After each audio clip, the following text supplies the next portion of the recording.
All right. Hey there, Crowdcast. And we might be saying hey to YouTube in just a bit. We'll see if our stream's working. Ready for a little AP Euro. Hey, Jake, over here in the Crowdcast room, getting ready to go. And let's see what's going to happen on YouTube. And it looks like we are ready. Okay. Hey there, YouTube. Hey there, AP Euro students. Tom Richey here for some AP Euro midterm review. We're going to do a little Q&A. Now, one thing to go ahead and let y'all know is we've got something going on here in Crowdcast. If y'all want to join me to kind of have a front row seat, you can go here, crowdcast.io, and it'll show you where to go to be in the room where I've kind of got, we got a few people here, Jair. Now, whether you're in YouTube or whether you're here with me on Crowdcast, go ahead, ask me any questions that you've got about AP European history. And I'm also going to show off some resources. Now, at 9 o'clock, this is kind of a pre-stream. We're doing 2 streams tonight. At 9 o'clock, I'm going to be on Marco Learning's YouTube channel, and I'm going to show y'all that. Make sure y'all join me at 9.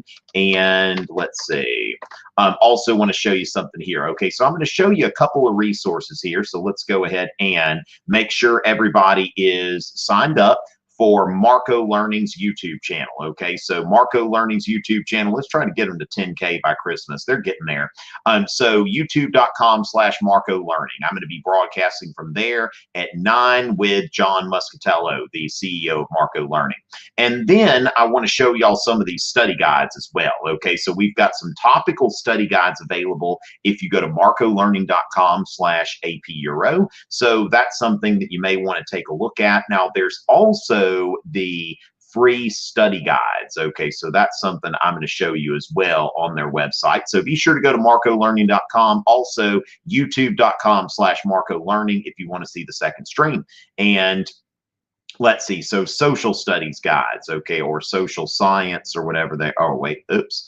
Okay, history guides. There we go. We want to go to history guides. And so you've got your AP Euro study guide pack, okay, which these are not by topic. These are by unit, okay. So this is an overall kind of study guide for Unit 1 going on Unit 2. So that's going to take you through, the first 5 units easily. So let's go ahead and take a look and see if we've got anybody here. All right, Mark, I love you too. Can we maybe start off with the French Revolution? Okay, we could definitely talk about it. Okay, but now let me go ahead and tell you, in my view, the French Revolution is the single most complex thing that we're going to look at in this course. So what I'm going to ask about here is, what is it you want to know about the French Revolution? Because as you've seen, I've got video lectures where I am going on for over an hour, maybe over 2 hours about topics related to the French Revolution. So just remember, something like this that is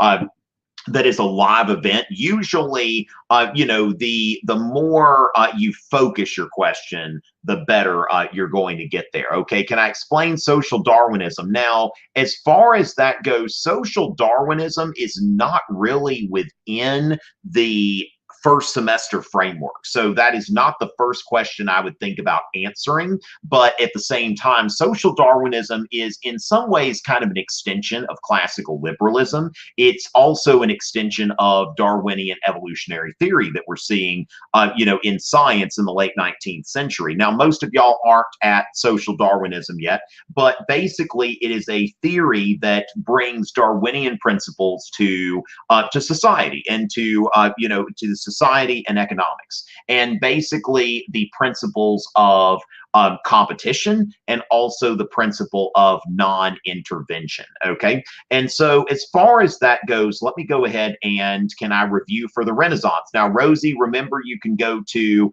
marcolearning.com/AP Euro to see the Italian and Northern Renaissance things there. Now, but I guess I can go ahead and kind of show off these study guides here. The Renaissance, I think, would be a great place to start. Okay, and so the Renaissance is, of course, this this revival of classical studies. Okay, when we think about the revival of the classics being these Greek and Roman works here. Okay, so when we get to the Renaissance, first of all, we're going to start in Italy. That's where the Renaissance started.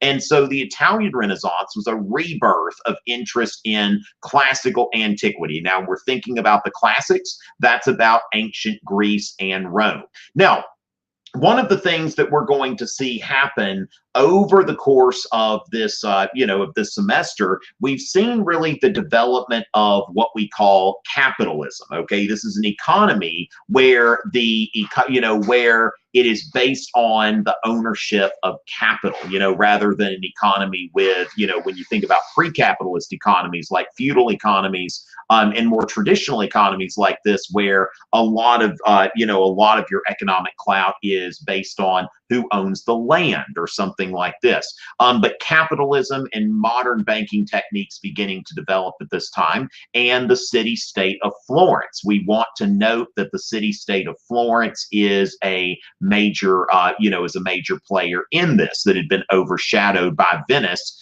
to cultural and economic prominence. And so when did it happen? Okay, so the Renaissance happens, really begins before this course even starts. Like Petrarch is technically a figure. Petrarch, the father of humanism, is a figure who is, he lives and dies before this course starts, before 1450, but it's really gaining momentum in the 1400s, what we would call Quattrocento, okay, which literally means like 400.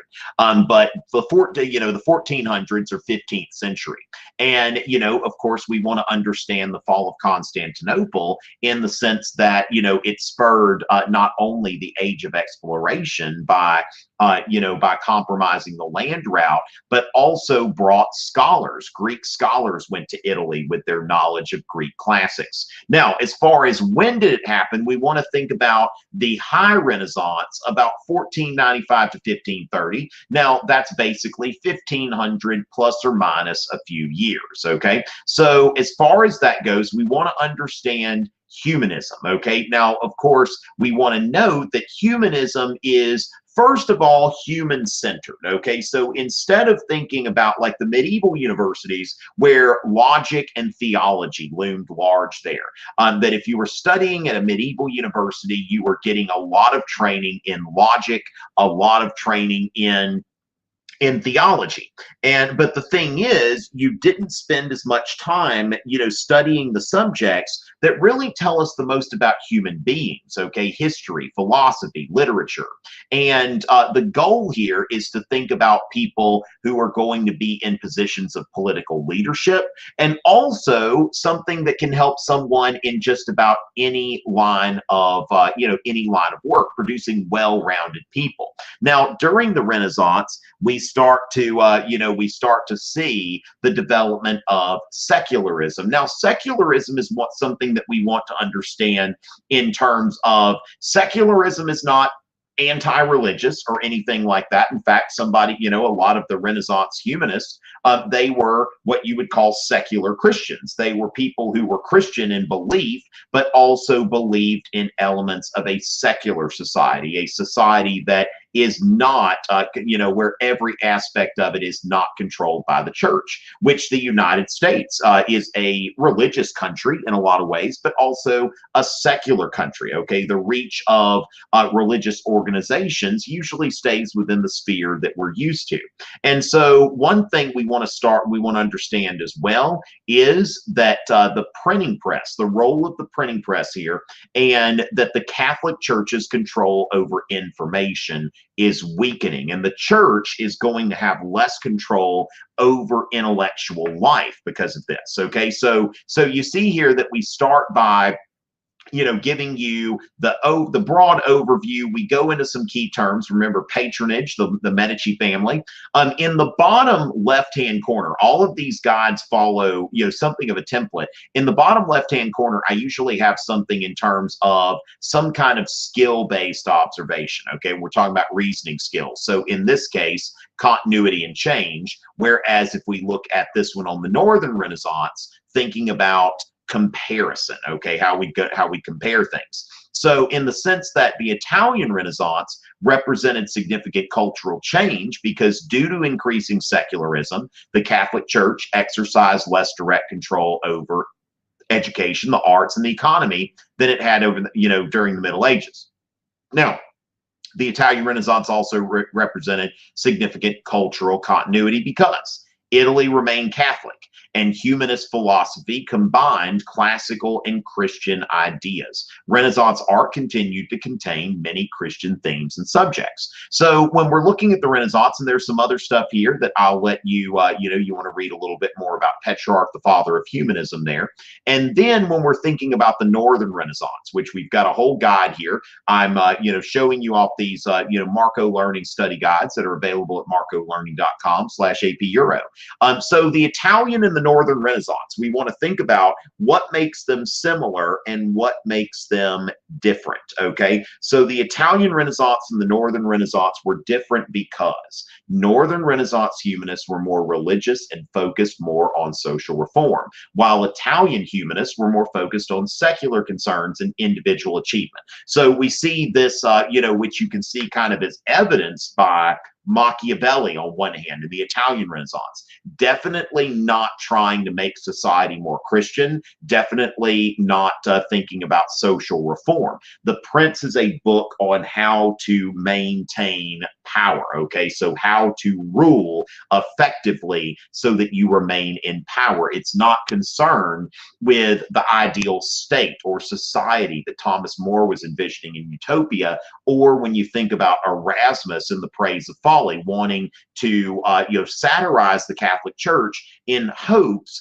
of the Catholic Church learning something from it and maybe becoming more Christian as a result. That was Erasmus's Erasmus in The Praise of Folly is noting just all of these ways in which the church of his day does not seem to emulate Christ and the earliest Christians as we see in the scriptures. Now, anytime we're thinking about difference, though, we also want to think about similarities if we want to have a truly complex understanding. So both Italian and Northern humanists studied the classics, Greek, Roman, and biblical literature. So when we think about the classics, Greek, Roman, and biblical literature, and modeled their writings after classical authors. Okay, so those are some things there that are waiting for you. Got handouts there at marcolearning.com on the Italian Renaissance and the Northern Renaissance. And again, I'm going to go ahead and put that in the chat, both in our crowdcast and in our YouTube live stream. Okay, so one thing that you want to think about is going to crowdcast.io/Tom Richey, because if you subscribe there, you'll see when I go live again, because I'm going to be doing more live events for AP Euro between now and the exam. Okay, so not feeling the AP love, oh my goodness, oh my goodness, hopefully you'll start feeling the AP love, Darren. And so let's see what we've got here now.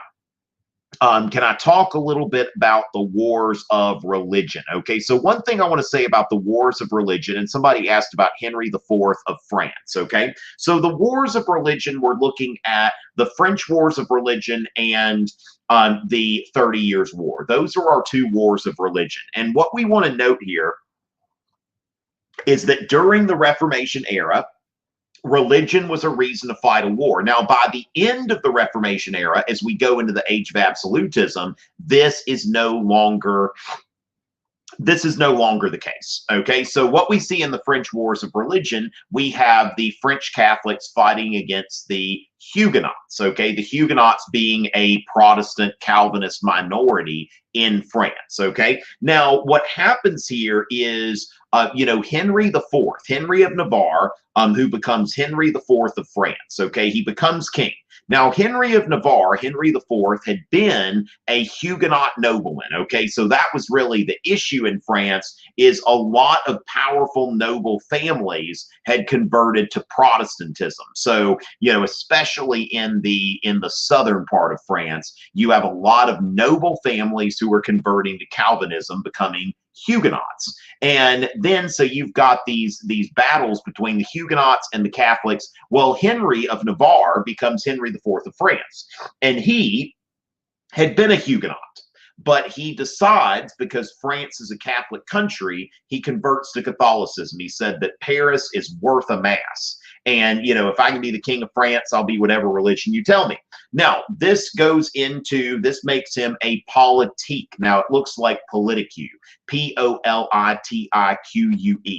And so Henry IV, in deciding that doing what's best for the country is doing what's, you know, is more important than doing what's best for his religious faction, then he is exhibiting this politique way of thinking, okay, that you put political concerns over religious concerns, okay? So that's something that is important in that sense, okay? So with that, we see this politique. Now, we carry this into the 30 Years' War. The 30 Years' War starts as a local religious war in, you know, Bohemia, which spreads to the Holy Roman Empire.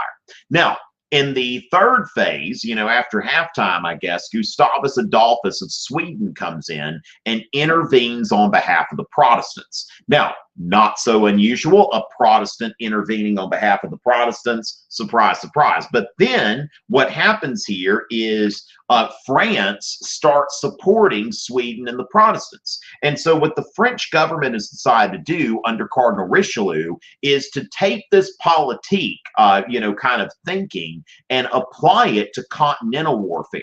So France is a Catholic country, but its political interest would be served best by defeating the Habsburgs, okay? So by compromising the power of the Habsburgs. So the French actually get involved on the side of the Protestants. And so by the end of the 30 Years' War, the war has shifted in a much more political direction. Now, also, we think about 1648. Now, y'all write this down if you don't know it already. The 30 Years' War is from 1618 to 1648.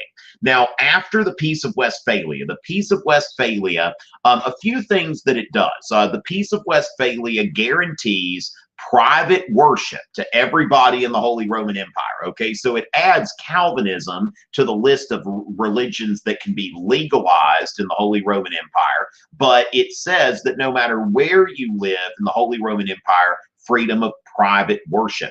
And that begins to be a thing, you know, this is about roughly the same time as the English Civil War. And after the English Civil War, we see much more of a relaxation, okay? So France is going to be an exception to this, but after 1648, you're usually going to have freedom of private worship.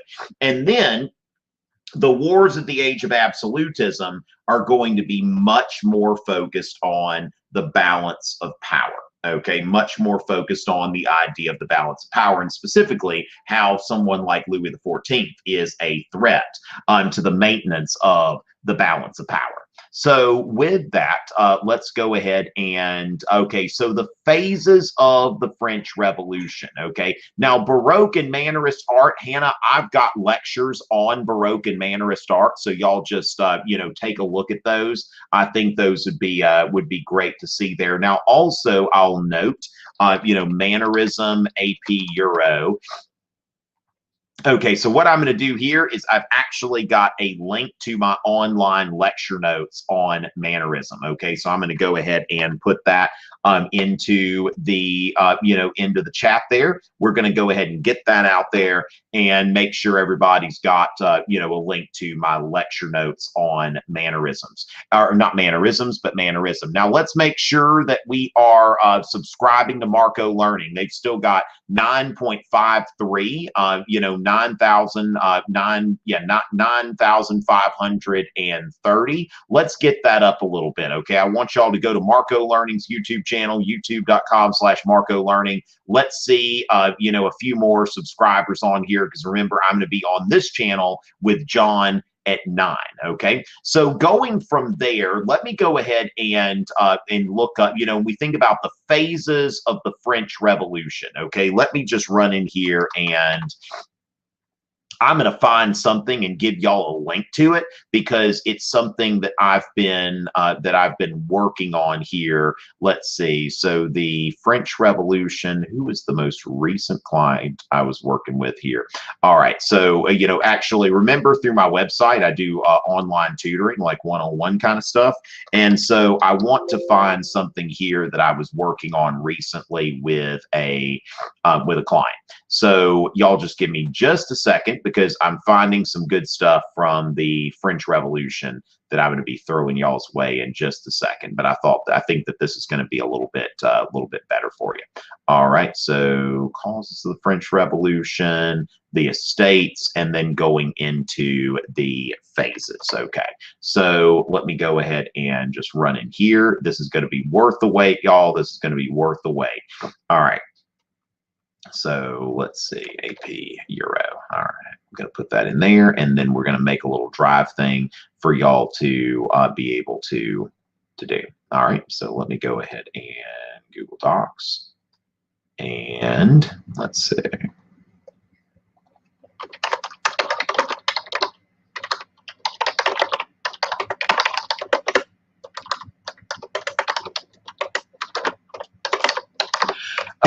Okay, so y'all get ready for a link to what I've got here. And let's see, let me make sure that everybody with the link, anyone with the link can view. All right, excellent. Okay, so y'all go ahead and let me get this pasted in there. And this is something that I've just been fooling around with on Google Drive. And I think this should be something that should be helpful. And hopefully it is. I mean, if it's not, then all right, right?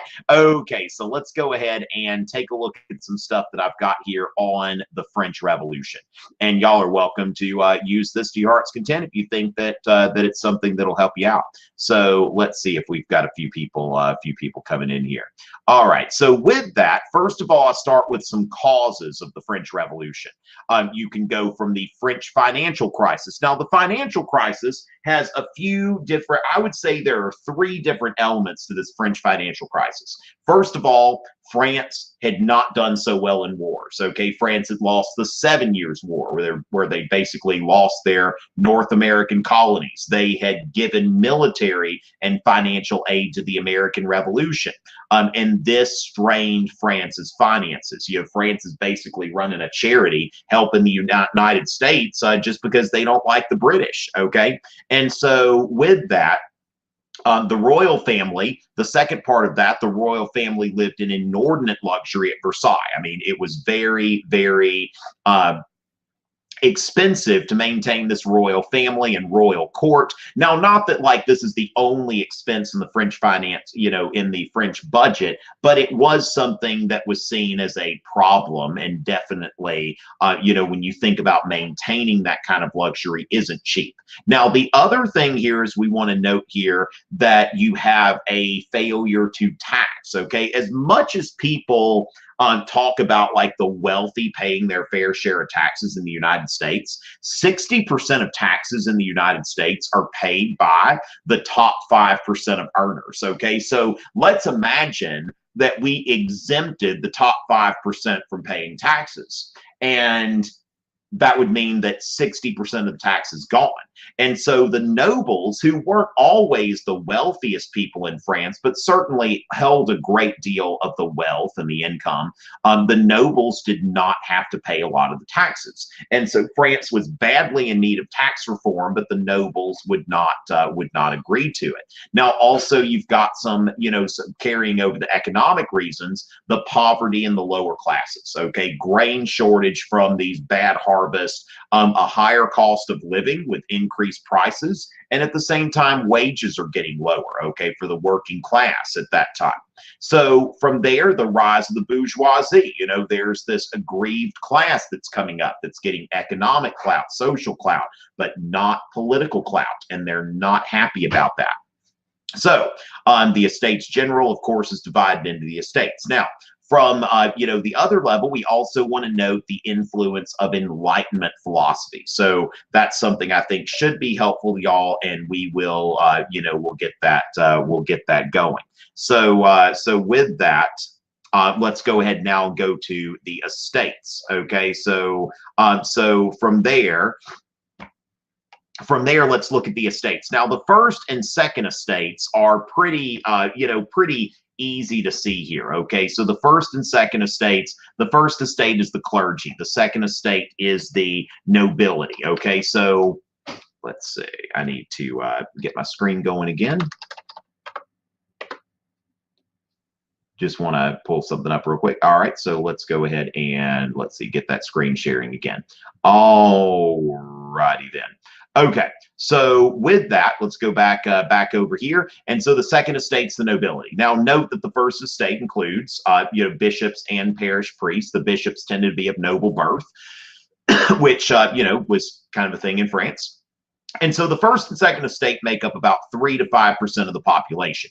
Now, what we don't want to do, if we want to develop a complex understanding of the French Revolution, we don't want to just think about the third estate as, oh, those are the common people or something like that, because the third estate actually has 3 distinct groups within it, and you need to know all 3 of them, okay? So first of all, you've got the bourgeoisie. The bourgeoisie are what I call the French professional class. Okay, and when I say professional class, we're talking about people who work like white collar jobs. They have they require, their jobs require an education. Lawyers, physicians, merchants, people like that.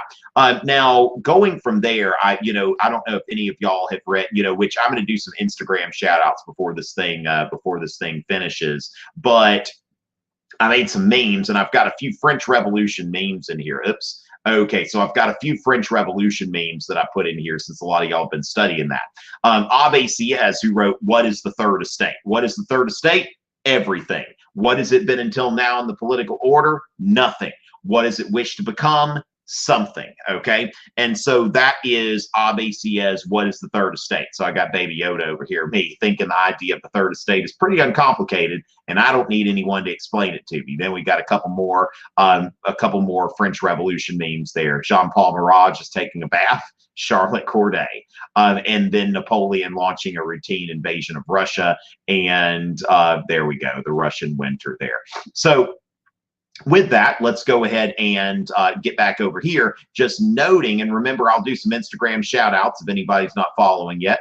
And so the third estate is divided into these 3 groups. First of all, the bourgeoisie, the professional class. Okay, these are, and they only make up about 8%. Okay, so really between the between the bourgeoisie and the first and second estate, we're only up to about 10 to 15% of the total population. So with that, we go from the bourgeoisie, the professional class, to the sans culottes. Now, the sans culottes, it means without breeches. Okay, now breeches or culottes, or however you'd say that in French, it's a written test, right? That culottes, these are these pants, okay, that go to your knee, and they're worn typically by people who aspire to more of an aristocratic bent. So if you're nobility or the gentry or the bourgeoisie, okay, the bourgeoisie, they're all dressing like nobility, okay, they want to be like the nobility, and the nobility all like, oh, you hate us because you ain't us kind of thing. And so the sans culottes, without breeches, meaning that they wear long pants. These are people who work for a living. They're not wearing stockings and knee-length pants. Their long pants basically set them apart. These are shopkeepers, laborers, people who are part of this urban working class. And so they are the biggest supporters of the radical phase of the French Revolution. The sans-culottes love the radicalization of the French Revolution, getting rid of the monarchy, getting rid of the church. They are not, they're a boisterous bunch. Now, then, the largest group in France that we really don't hear a lot from, okay, we really don't end up hearing a lot from the peasantry, okay, this largest group in France, and it had not, France had not yet experienced the Industrial Revolution. So France is still like, country life in France is a lot like it always had been. And so one thing we want to start here, that we're going to, we're going to see that the peasantry, being rural, they're going to be the most conservative group in France. Okay, so they're going to largely support the church and the monarchy. And we're going to note also that the peasants, Napoleon, okay, enjoyed, a high level of support among the peasantry. Okay, so Napoleon. So really, the bourgeoisie in this first like liberal phase, the sans-culottes in the radical phase, and the peasantry really gets their day in the sun under Napoleon. So here's where we get to the phases of the French Revolution. You've got 4 phases here: the liberal phase, the radical phase, the Directory phase, which is a 5-year thing.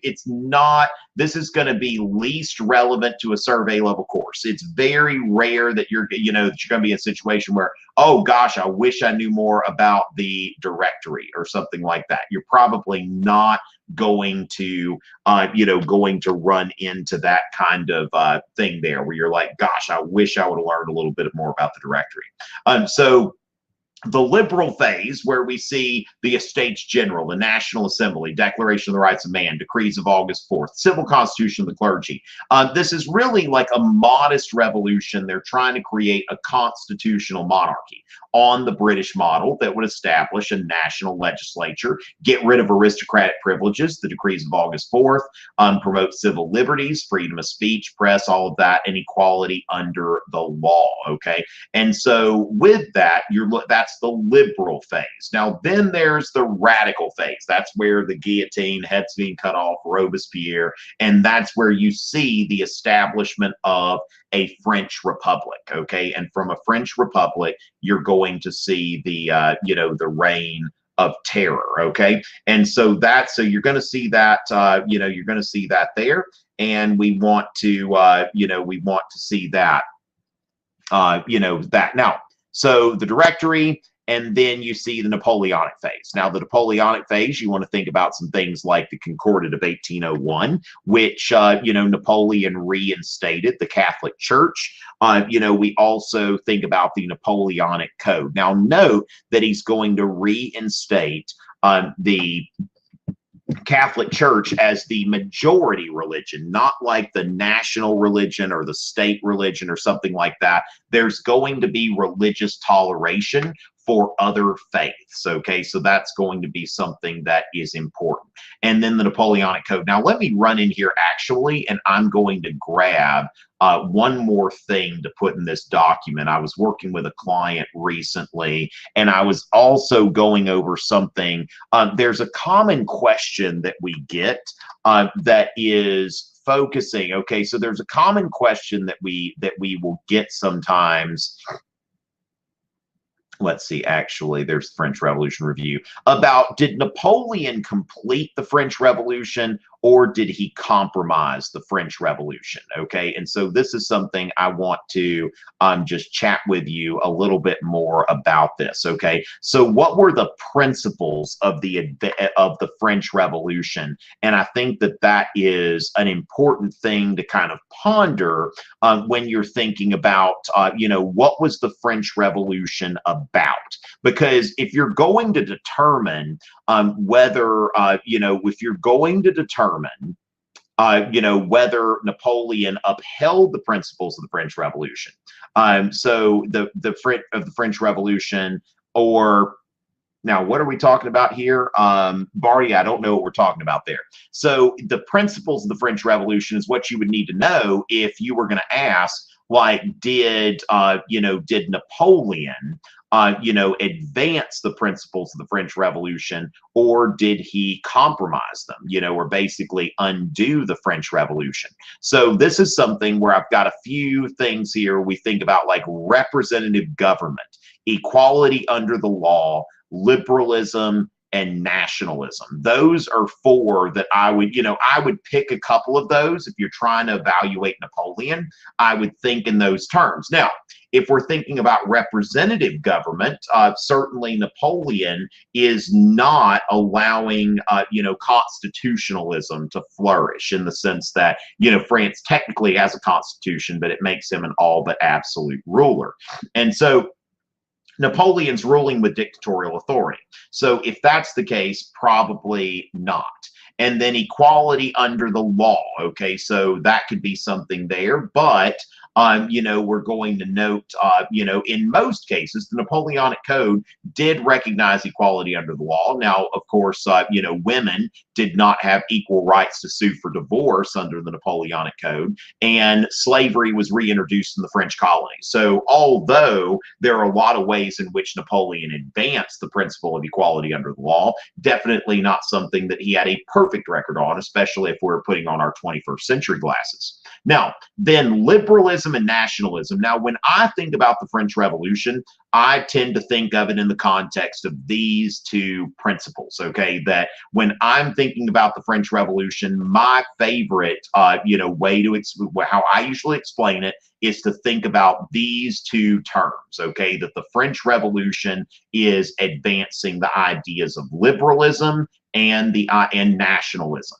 And so when I'm evaluating Napoleon, I tend to look at, this. And the isms are going to make more sense to you as you get into the next unit anyway. Okay. Now, remember, we are currently at crowdcast.io/Tom Richey. So make sure that, y'all come join us over there if you want to be informed of things as they're, informed of things as they're happening when I'm doing other live events. All right.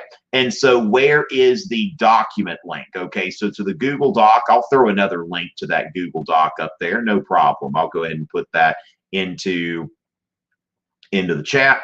And let's see here. And actually, I may have never put it into the YouTube chat. I don't know. All right. So with that, that is the Google Doc link. So as far as what we just did over there. And let's see if Marco Learning has gotten any more subscribers. Come on, y'all, make sure. I'm going to be here at 9 o'clock. Okay. So as far as that goes, we already did a little bit on the Renaissance. We're on the French Revolution. Now, this is, just make sure, go to youtube.com/Marco Learning. And that's where I'm going to be at 9 o'clock. John's going to be joining me. Now, we also just, as I was mentioning earlier, where we've got, marcolearning.com, /AP Euro, and we've got those topical study guides there. They've also got, unit-oriented study guides as well that you might want to look at. Somebody asked about the new monarchies. So we've got 5 topical guides here from Unit 1: the Italian Renaissance, Northern Renaissance, the printing press, the new monarchies, and the Age of Exploration. So the new monarchies, what we've got here is it's basically kind of a middle, it's sort of a transition between feudalism and in absolutism. Now, one thing we're going to note there is they're beginning to centralize states, okay? And so you're going to see like signs of a more modern nation state kind of making progress to that. So the monarchs are going to begin centralizing tax collection, maintaining their own armies, kind of a pre-gaming for absolutism. And so also noting that they exercised control over religion. Why is it important? They are, this transition between decentralized feudal institutions of medieval Europe and the absolutist nation states that would become prevalent in the next century. So remember, centralization, and we're starting to build a development of national identity. Oh, nobody expects the Spanish Inquisition, right? Okay, and so I'm going to be focusing on, like in this handout, I tend to focus on the new monarchies in Spain and England. Okay, so when we go over here, we've got Spain, the Catholic monarchs here in Spain, and the Tudor dynasty in England with Henry VII, Henry VIII, and Elizabeth. And then also making a note of the commercial elite, where we start to see, in places like the Netherlands, that group is going to have a big, a big time thing going over there. Now, if I had to compare the new monarchs of Spain and England, similar, because Ferdinand and Isabella of Spain asserted control over the religious life of their subjects, as did Henry VIII and Elizabeth I of England, who insisted on religious uniformity. Now, how are they different?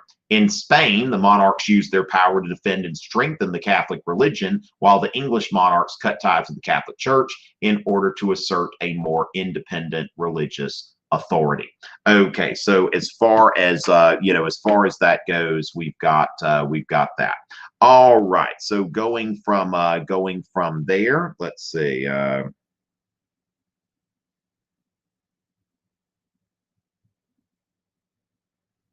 right. I just need to check on something there. It looks like there's an extra period there. So that will get you into the new monarchs. And let me just run in here real quick and just wanted to see, is this now this is, I think, topic 1.5, if I'm not mistaken. Just want to see if my copy has that same. Oh, okay. So that actually needs to have another version on it. All right. So with that, good to know. Good to know. All right. So let's go into Crowdcast. Now remember, Crowdcast.io / Tom Richey, or you can go straight here. So those of you who are on the YouTube stream, I'm going to go ahead and give you all that Crowdcast link again. This is going to make sure that when I schedule stuff, you're going to be able to see when that's coming. Okay. So as far as that goes, let's see. Post the one. Let's see. So, somebody spreading lies in the YouTube chat. All right. So, ladies and gentlemen, let's see if Marco Learning has picked up any subscribers. Want to make sure that we are getting them. Okay, we do have a few more subscribers for our friends at Marco Learning. Can I go over the enlightenment? Let's go over that as we go into the next segment with Marco Learning. All right. So format. Okay, this is a good question here, and I think I'm going to do this, answer this question before we kind of wrap up and take a little break before I'm back at 9 on Marco Learning's channel. Now, as far as that goes, right now, the College Board, they say that they're going to be meeting students in schools where they are. Now, there are some places such as, there are some places like South Carolina where we've been having in-person school all year.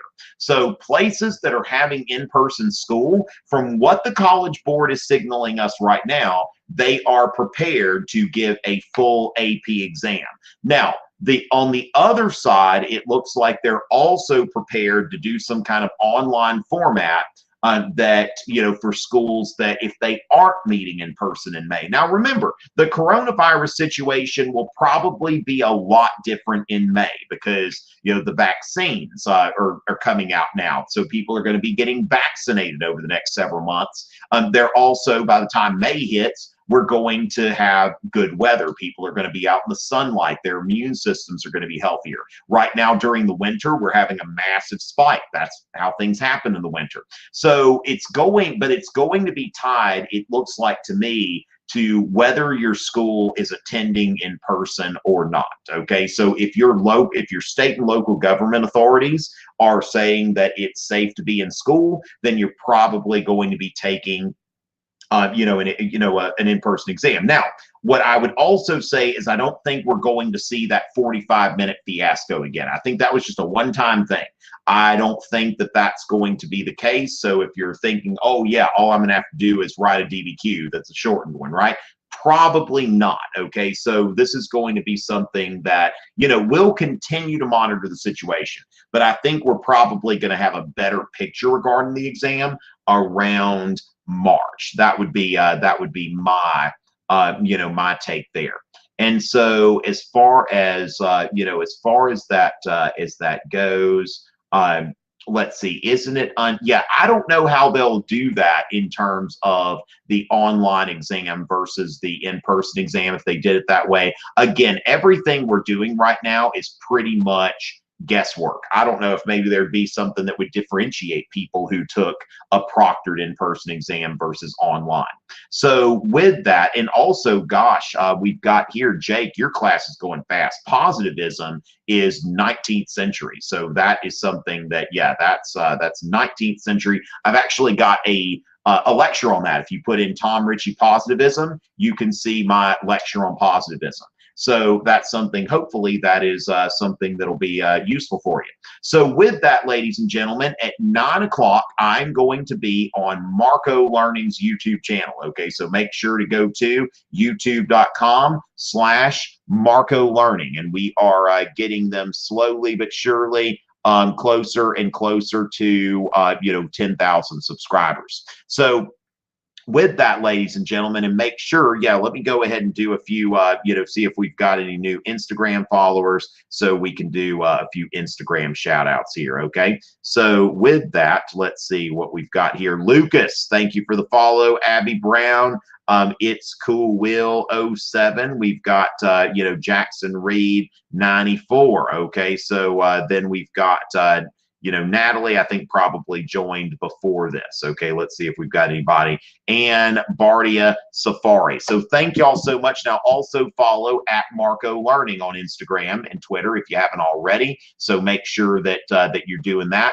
And then I will be, ladies and gentlemen, at Marco Learning's YouTube channel in about 15 minutes. Okay, so let's and remember, go ahead and subscribe because there is a lot of good content on that channel for a variety of AP subjects. All right, so with that, ladies and gentlemen, let's go ahead and we will we'll call this a wrap, and then we will be back. I'll be seeing y'all in about 15 minutes. So ladies and gentlemen, and tell your friends, go over to youtube.com/Marco Learning. It's always a pleasure.